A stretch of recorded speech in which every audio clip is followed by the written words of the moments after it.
40% commission खाने वाली सरकार का पूरा जो है चिट्टा आ गया। लिंगायत और वोक्का और मुस्लिम आरक्षण को लेकर एक खेल खेला, लेकिन जनता ने उसे स्वीकार नहीं किया। तो हार का श्रेय तो मोदी जी को गया ना। इसका मतलब जनता ने मोदी जी को नकार दिया है। अब जनता नहीं चाहती मोदी जी का चेहरा बार बार देखना। एक आंसू भी खतरा है हुकूमत के लिए। तुमने देखा नहीं है अभी आंखों का समंदर होना। तमाम तरह के जो है इन्होंने जो सांप्रदायिकता फैलाने के, चाहे लोगों को डराने के, धमकाने के कि मोदी जी का आशीर्वाद नहीं मिलेगा, जनता ने सब नकार दिया और बिल्कुल क्लियर मैंडेट जो दिया है वो कांग्रेस को दिया है। तो इस बात से साफ जाहिर है कि सबसे पहली बात तो मोदी का मैजिक चला नहीं। मोदी का मैजिक हवा हो गया। वो कौन सा मोदी का मैजिक था जो बोलते मोदी जी आएंगे और मोदी जी जो है मणिपुर को जलता छोड़कर, राजौरी में जो है 5 जवान हमारे शहीद हुए उनको छोड़कर, जंतर मंतर पे बजरंगबली के भक्त बैठे हुए हैं उनको रोता हुआ छोड़कर और प्रचार में मस्त थे, व्यस्त थे। और वो जो है वो जनता ये समझ रही है, देख रही है और इस चीज़ का जवाब दिया है। रही बजरंगबली की बात, तो बजरंगबली मानव कल्याण करने वाले ऐसे देवता थे, ऐसे भगवान थे जिनका मुकाबला इन्होंने एक ऐसे दल से किया जिसका नाता जो है तमाम तरह की कंट्रोवर्सी से जुड़ा हुआ है।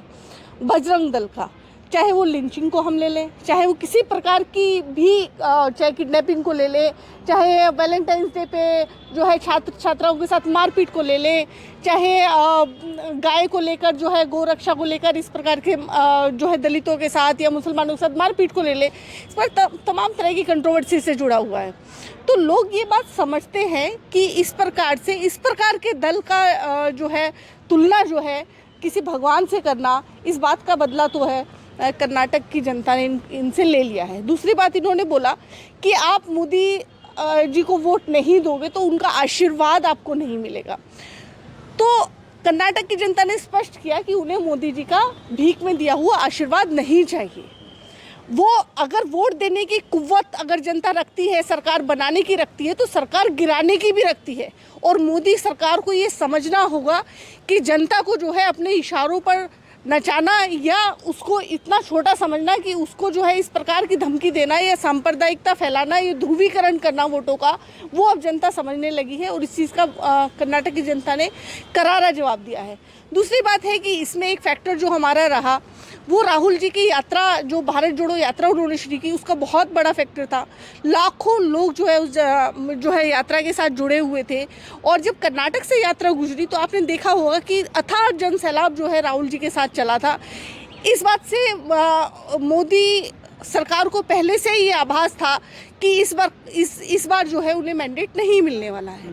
इसी को लेकर उन्होंने तरह तरह की चीज़ें जो है वो प्लांट की, चाहे वो वोटों को पोलराइजेशन करने का हो, चाहे फिल्म का मामला हो, चाहे बजरंगबली का मामला हो, चाहे बजरंग दल का मामला हो, चाहे आशीर्वाद का मामला हो, इस प्रकार की चीज़ें उन्होंने प्लांट की और तमाम तरह के अनर्गल बयान देना, चाहे सोनिया जी के बारे में हो, राहुल जी के बारे में हो, कांग्रेस के बारे में हो, इस तरह की जो है प्रधानमंत्री होते हुए उन्होंने मंच से जो है बांटने की राजनीति करी, देश को बांटने की राजनीति करी, वोटों को ध्रुवीकरण करने की राजनीति करी और सांप्रदायिकता जो है मोदी जी ने खुद जो है मंच पर चढ़कर और उन्होंने फैलाने की कोशिश करी। तो ये चीज़ जनता समझ रही है, देख रही है, जनता को पता है। जनता को जो है जनता जो वोट करती है जनता मुद्दों पर करती है। देखिए, हमने बार बार ये सवाल किया कि 40% कमीशन खाया जा रहा है, उस पर मोदी जी बात क्यों नहीं करते, उस पर जवाब क्यों नहीं देते। लेकिन मोदी जी के मुंह से एक शब्द नहीं निकला। 40% कमीशन खाने वाली सरकार का पूरा जो है चिट्टा आ गया कि ये जो है गवर्नर का रेट 2500 करोड़ है, सीएम का जो रेट है इतना है, हर चीज़ का रेट जो है इस सरकार ने लगा दिया, जो कि जनता ने देखा। और तमाम कॉन्ट्रैक्टर्स की सुसाइड का मामला भी उछला, जो कि मोदी जी ने जिसके लिए कोई संज्ञान नहीं लिया। और इस प्रकार की 40% कमीशन खाने वाली सरकार को जो है जनता ने नकार दिया, सिरे से नकार दिया। देखिए, बीजेपी ने बहुत बड़ा जो है एक खेल खेलने की कोशिश की थी कि जो लिंगायत और वोक्का और मुस्लिम आरक्षण को लेकर एक खेल खेला, लेकिन जनता ने उसे स्वीकार नहीं किया। और कर्नाटक में कांग्रेस को जो है जनमत मिलना इस बात का सीधा सीधा संदेश है कि जो दक्षिण का द्वार है वो तो अब जो है मोदी सरकार के लिए बिल्कुल बंद हो चुका है।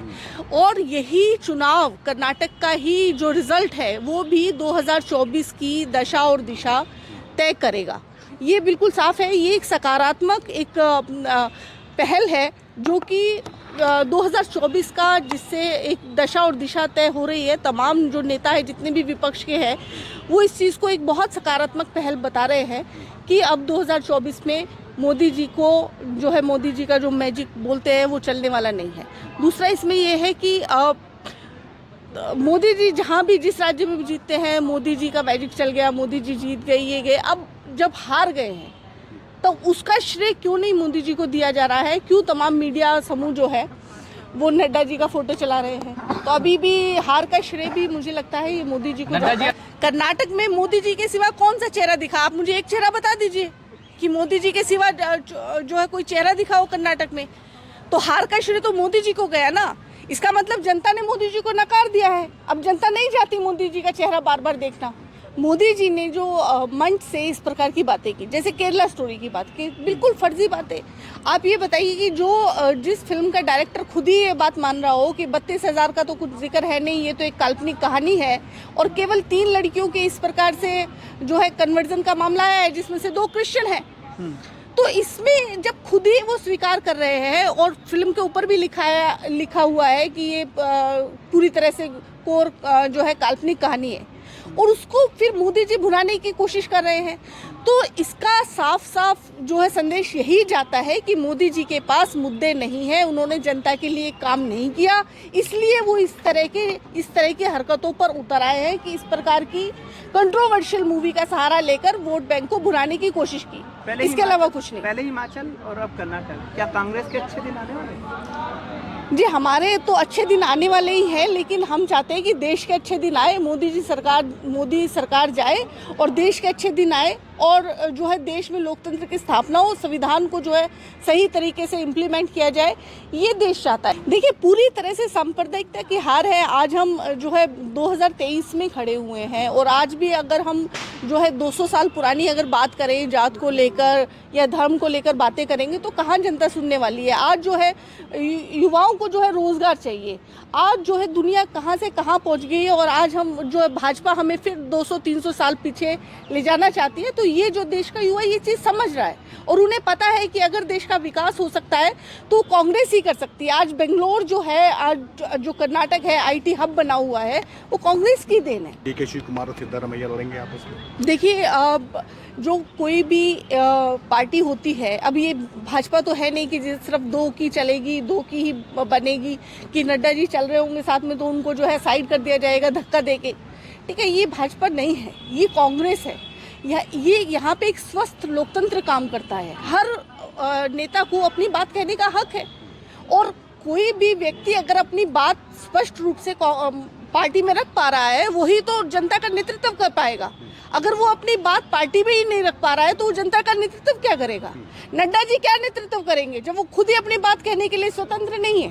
अगर चलता है तो जनता के मुद्दे चलते हैं। जिस प्रकार से इन्होंने जो है हर चीज़ के दाम बढ़ाए, और वहाँ का जो नंदिनी ब्रांड था उसको जो है ख़त्म करने की कोशिश की, और सिलेंडर के दाम बढ़ाए गए, युवाओं से जो है उनसे रोजगार छीन लिया गया, इस प्रकार की 40% कमीशन खाया जा रहा है। इस प्रकार की चीज़ें जो हैं वो जनता देख रही है, और तमाम तरह की चीज़ें हमेशा से इस तरह के कंट्रोवर्शियल मुद्दे उठाती है जिससे कि वोट का पोलराइजेशन कर सके।